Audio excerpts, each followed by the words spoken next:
Hi friends, നമുക്ക് കിട്ടിയേക്കുന്ന മീൻ കണ്ണനയിലയാണേ. അപ്പോൾ അത് തേച്ച് കഴുകി എടുത്തുകൊണ്ട് വന്നിട്ടുണ്ട്. നമുക്കത് തേങ്ങ അരച്ച് കറി വെക്കാം. ചെറിയൊരു മുറി തേങ്ങ എടുത്തിട്ടുണ്ട്. അതിലേക്ക് 1/4 ടീസ്പൂൺ മഞ്ഞൾപ്പൊടി ഇട്ട് കൊടുത്തിട്ടുണ്ട്. 1 സ്പൂൺ മല്ലിപ്പൊടിയും അതേ സ്പൂണിന് തന്നെ 1.5 സ്പൂൺ മുളക് പൊടിയാണ് എടുത്തേക്കുന്നത്. ഇനി അതിലേക്ക് 5-6 ചുമന്നുള്ളിയും ചെറിയൊരു കഷ്ണം ഇഞ്ചിയും ഇത് ഇത്രയും കൂടെ നല്ലപോലെ മിക്സിയുടെ ജാറിലിട്ടൊന്ന് അരച്ചുകൊണ്ട് വരാം.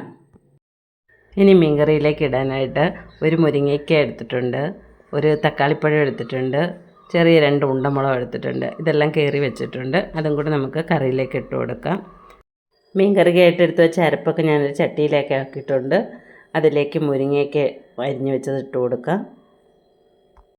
അതിൻ്റെ കൂടെ തന്നെ തക്കാളിപ്പഴവും ഉണ്ടമുളക് അരിഞ്ഞതും കൂടി ഇട്ട് കൊടുക്കാം. അതിൻ്റെ കൂടെ തന്നെ കഴുകി എടുത്ത് വെച്ചേക്കുന്ന പുളി കൂടെ ഇട്ട് കൊടുക്കാം. ഇനി ഇതെല്ലാം കൂടി നല്ലപോലെ ഇളക്കി വെച്ചതിന് ശേഷം ആവശ്യത്തിനുള്ള ഉപ്പും കൂടി ഇട്ട് കൊടുത്തിട്ട് നമുക്ക് അടുപ്പിലേക്ക് വെക്കാം. ഇനി കറിയൊക്കെ ഒന്ന് തിളച്ച് വരട്ടെ.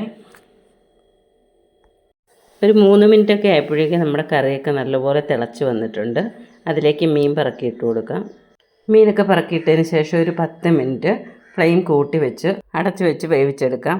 അടച്ച് വയ്ക്കുന്ന വീഡിയോ എന്തെങ്കിലും സ്കിപ്പായി പോയിട്ടുണ്ടേ. അതിനുശേഷം അടപ്പ് തുറന്ന് 1/4 ടീസ്പൂൺ ഉലുവാപ്പൊടി കൂടി അതിലേക്ക് ഇട്ട് കൊടുക്കാം. അതിന് കൂടെ തന്നെ കറിവേപ്പില കൂടി ഇട്ട് കൊടുത്തിട്ടുണ്ട്.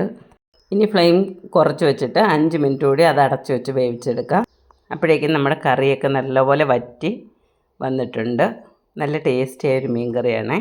വീഡിയോ ഇഷ്ടപ്പെട്ടാൽ ലൈക്ക് ചെയ്യാനും ഷെയർ ചെയ്യാനും സബ്സ്ക്രൈബ് ചെയ്യാനും മറക്കരുതേ.